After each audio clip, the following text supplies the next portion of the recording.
SuperCoach 2024. Didn't upload last week.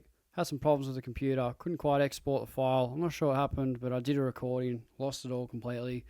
And before you know it, I'm preparing for the Saw Play podcast. So yeah, I do apologise for that one. And I don't know. Probably need to get me computer service, to be honest. It's had a few issues. You might have noticed, but I'm holding the mic a bit closer to my mouth for two reasons. One, because the computer fan it's pretty loud, particularly when I get the longer the recording goes for, the louder the fan goes, and it's quite distracting at times. So there's that. And also I've noticed there's been a couple of issues with sound as well. So people commented on videos going, "Oh, Spills, mate, we can barely hear you. What's going on?" So hopefully this is a little bit better, even though it's bloody dance with your sister awkward, as my good mate Shorty Supercoach would say. But yeah, we'll see how we go. I'm happy to cop it. At least we got an upload going on anyway, so it should be good. But not really missing too much. So yeah, we scored 2016, which I think's probably just below par. Not too wrapped with it, but at least we went up in the ranks. So we're sitting at 30,000th, just on the dot basically. I went up 18,000 spots, which is not too bad because I have seen some really good sides and some really good coaches actually go down in the rank this week. So I'll take it. I think this is more of a problem, a solutions over problems type review. So we do have some problems, but I've only got solutions to these ones. We can fix them. I think we'll bounce back. We're going to have to boost again, but it is what it is. I'll be very short and sweet with these ones. But yeah, Dacos probably had his worst game in the Pies colours. I expect him to bounce back. Probably not my VC discussion. I don't mind if you do, considering he plays on Thursday night. But yeah, up at Brisbane, it can be a tough one to see who actually wins that. But I'm going to fade him there. Wish I didn't pick him all preseason. Didn't have him in my team, and all of a sudden I saw a team update with DR or team reveal. Dacos is in there, far out. And I'm thinking I must be the only one that doesn't have Dacos. So I jumped on a couple of really nice scores, but yeah, it's only going to go downhill from now. Yeah, he's got the bye, he's got the fin tag. Yeah, it's all gonna hit, and he's got Brisbane this week, so it's not the easiest matchup. But everyone's got him, so I guess you just ride the wave. Shees was great. Young is going. You just got to jump off him. As simple as that. I'll reveal that one later on. D'Ambrosio solid. Williams was my VC for Sarong. Bought in Sarong as well, which is nice. I cashed in Fisher and Martin for D'Ambrosio and Sarong. So I think I won out there. I know they both responded, but you know, I don't want to muck around with these mid prices, these stepping stones. I just want a bit of a guns and rookies. Mass is a really good rookie, and I think Sarong's a top 3 mid. So I think I made the right call with that. So that's fine. Howes has been good, and Caulfield, he's done his shoulder in the first quarter. Really frustrated me because he's the third rookie in 2 weeks to go. We lost Reed and we lost Gibcus. I owned both of them, and then Caulfield just to rub salt in the wounds. So he's going to go. We're going to trade him out for Pink. I will reveal that trade. That's pretty straightforward. Both around the same cash. No real value in it at all. It's just a correctional trade. But when Dacos has a buy, I've got to field someone, right? So I'm just thinking of it like that. Midfield was good. Bont should have gone a lot higher. Still be happy with that for captaincy. But yeah, hurt his ankle. Spent a bit of time off the ground. So not ideal, but still 136 is fine. Green, absolute beast. He was going to be my captain, but then how can you go past a 141 from Sarong? He was just spectacular against a very depleted North. Just cut him to shreds. Just dominated the clearances. So he was good. Libba, 115. Should have been 120. Was scaled down. I don't really know why. I think he gave away a couple of free kicks in the fourth quarter. So maybe that's the reason. 115 is not bad, but it's not great. Like, look at Jack Steele for 100k cheaper. Still scoring 120. So he's putting 5 points on Libba there. He's 100k cheaper. And then you got Zach Butters, who, don't even get me started on him. I mean, I should have just backed me gut. Should have just picked like the obvious selection. So I'm not going to be able to get Zach Butters in until he gets to 700k and then drops down to 650 again or something like that. But yeah, he's one that I'm just going to have to watch that ship sail. Oh, well, that's the lesson in it. What can you do? Wines, not good, not great, just whatever. He's someone that I think the on-field cover is fine for now, but I'm very keen to go down to someone and then maybe Grundy up to English, maybe in the next week or two. Can't do it this week, maybe next week. We'll assess the situation. Berry was subbed, super frustrating. I want out. I don't want anything to do with this pick. George has blamed himself for it. Look, that might be the case. He did enforce it, or endorse it, I don't know what the word is there. He encouraged people to pick him, but look, everyone has a choice, and I had a choice when I decided, yes, I'm going to pick Sam Berry. So this one's on me.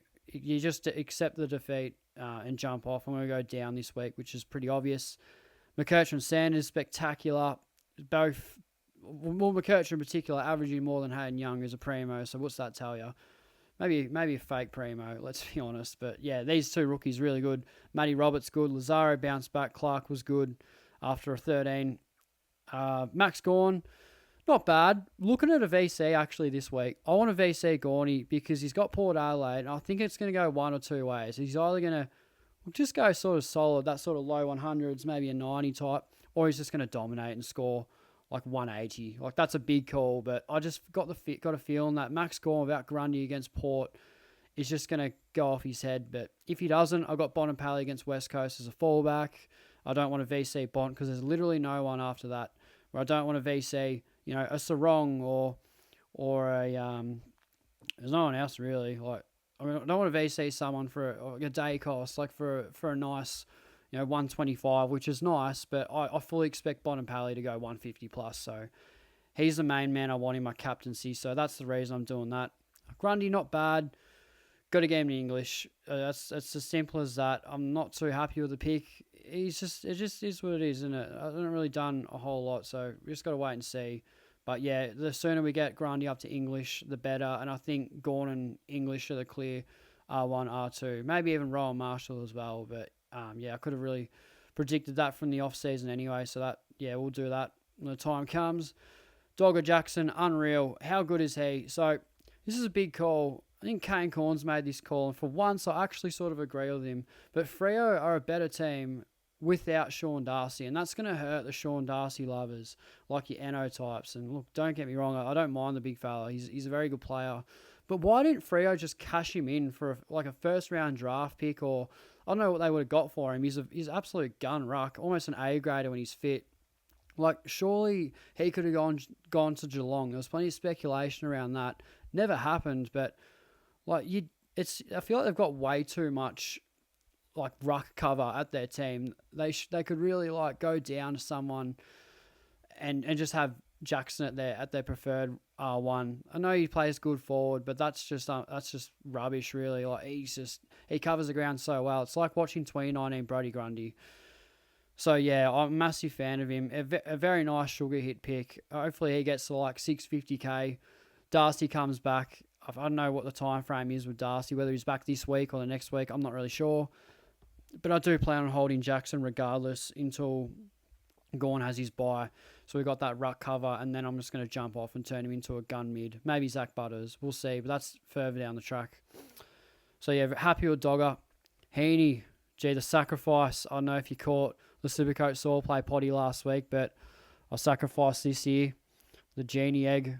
I don't really know what this is, to be honest, but it's just like a sacrifice symbol, sacrificing everything for Isaac Heaney. No matter what, you got to get him in your team. And that bloody bingo post from George on Twitter, I don't know if he's caught that either, but that was an absolute pisser.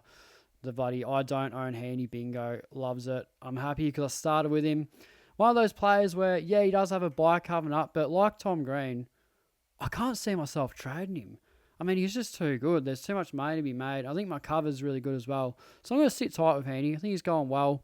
But blokes that can be traded, I think Jordan, he might be one of them when he has his buy. Doing really good, making great cash, but we'll just have to see how we go. Can always flip him in the midfield because I do have the cover. But Jordan's been good. Berry, yeah, huge miss that one. Was Ollie Dempsey. Should have gone Dempsey over Berry. Looking to get Dempsey in this week. He might be in my trade plans. We'll see. But Tom Berry, yeah, very frustrating. But look, that's going to happen. Dogs dominated all over the ground. I only saw him kick the one goal and maybe a tackle, and that was his score. So, yeah, it is what it is. Harley Reid was okay. Should have fielded Cadman in hindsight up there against West Coast. Clear mismatch for Reid, and yeah, Cadman was always going to score well. So he's been a really good rookie as well, and Wilson was just whatever. So that's the side for this week. My trades for this week, so 100% I will reveal that Caulfield will turn into pink. That's an inevitable one. But then what else I might do, I'd love to get a gun mid. I just can't. I have to get rid of Hayden Young. He's got to go. Unless we go like some sort of DPP role, get Dacos. But even then, I'd still be bleeding a spot. So as much as I want Zach Butters, I could get him. But what I think I'm going to do is trade Young out for Luke Ryan. That I love Ryan as a pod. I think Houston's a good one as well. But Ryan's just got that ceiling. There was so much speculation about whether or not Freo were going to change their game style and they were going to stop using him. That's absolute nonsense. He's the main man and he just gets so much junk back there. So Ryan, I think, is the one for me. And then, yeah, we'll use a bit of DPP magic, run some loopholes, and then bring in Ollie Dempsey. And I think we're going to get Sexton at F6, so we're only going to have 21 on field. Going to loophole Green for Lazaro and Wilson, I reckon. But I'll reveal all this in the podcast tomorrow night anyway. And I'll even do a little mini preview for round 3 on me trades, maybe on Thursday night. We'll see what happens. But, yeah, I'll keep this one really short and sweet. And, yeah, because I haven't really quite made my mind up my trades. I'll probably do a separate video from now on my trades because for some reason I'll do a round review, reveal me trades, and then I don't know, but they always just seem to change. So, yeah, we'll have a chat about it in the podcast, and then after that, yeah, I'll reveal what I do. So, yeah, that's about it from me. Look, not great, but not terrible either. I think we can bounce back. I think we're going to have to use some boosts early. That's what they're there for. 40 trades seemed absurd at the start, but look, considering where we're at, I'm bloody happy we've got 40 trades because, yeah, I need 50 at this point. My team's just depleted. I'll speak for many there. So, yeah, it's all good. We'll be right anyway. That's it from me, guys. Take it easy. Look after yourselves. Good luck for round 3. Hopefully fix up this carnage. And as always, we'll see you all in the next video.